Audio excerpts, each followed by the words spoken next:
Dans cette vidéo, on va donner deux exemples d'utilisation d'une échelle. Dans le premier exemple, on nous informe que la distance à vol d'oiseau, c'est-à-dire en ligne droite, entre Paris et Toulouse, est de 590 km. On souhaite savoir quelle sera la distance entre Paris et Toulouse sur une carte à l'échelle 1 sur 5 millions. Alors d'abord, il faut savoir ce que veut dire l'échelle, 1 sur 5 millions. Eh bien, cela signifie que 1 cm représente 5 millions de centimètres.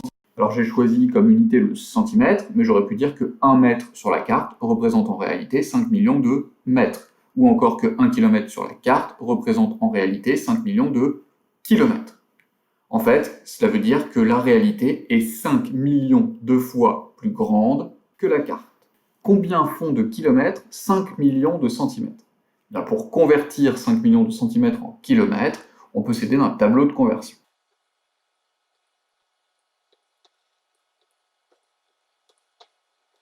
Je vais placer 5 millions de centimètres dans le tableau. Ma longueur est en centimètres, donc je vais placer le chiffre des unités. Le chiffre des unités ici c'est 0. Je vais le placer dans la colonne centimètres et je vais écrire 5 millions. J'en déduis que 5 millions de centimètres, cela fait 50 km. On sait donc que 1 cm sur la carte représente en réalité 50 km. On peut représenter cela dans un tableau de proportionnalité.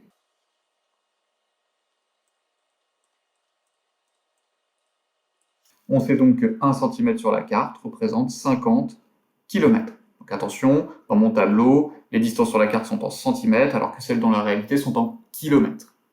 On cherche à savoir quelle est la distance sur la carte qui correspond à 590 km. Alors, on pourrait par exemple utiliser l'égalité des produits en croix, mais ici le plus simple, c'est de remarquer que pour passer de la carte en centimètres à la réalité en kilomètres, on multiplie par 50.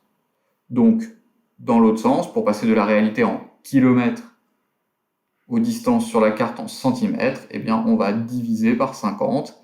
Reste donc plus qu'à faire 590 divisé par 50, ce qui nous donne 11,8.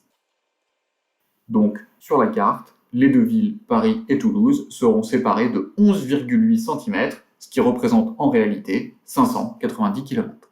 Dans le deuxième exemple, un immeuble est représenté sur un plan à l'échelle 1/200. Sur ce plan, il fait 20 cm de hauteur et on souhaite connaître sa hauteur réelle. Donc, contrairement à l'exemple précédent, on connaît cette fois-ci la longueur sur le plan et on cherche la longueur réelle, c'était l'inverse dans l'exemple précédent. Comme tout à l'heure, que veut dire l'échelle 1/200? Eh bien, elle veut dire que 1 cm représente dans la réalité 200 cm.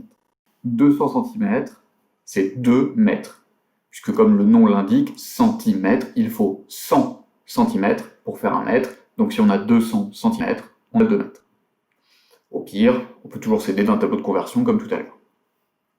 On peut à nouveau représenter ça dans un tableau de proportionnalité, même si on va voir ici que le tableau n'est pas forcément utile. Donc, 1 cm sur le plan représente dans la réalité 2 mètres. Donc attention, toujours là, dans ma ligne plan, les longueurs sont en centimètres, alors que dans la ligne réalité, elles sont en mètres.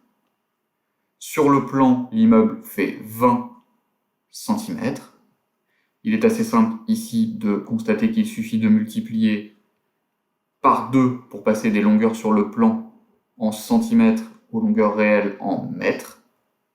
Donc l'immeuble mesurera dans la réalité 40 mètres. On aurait pu aussi tout simplement dire que l'échelle 1 sur 200, ça signifie que la réalité est 200 fois plus grande que le plan. On prend la longueur sur le plan, 20 cm, on la multiplie par 200. On trouve 4000 cm, c'est la longueur réelle de l'immeuble, et on convertit 4000 cm en mètres, ce qui fait 40 mètres.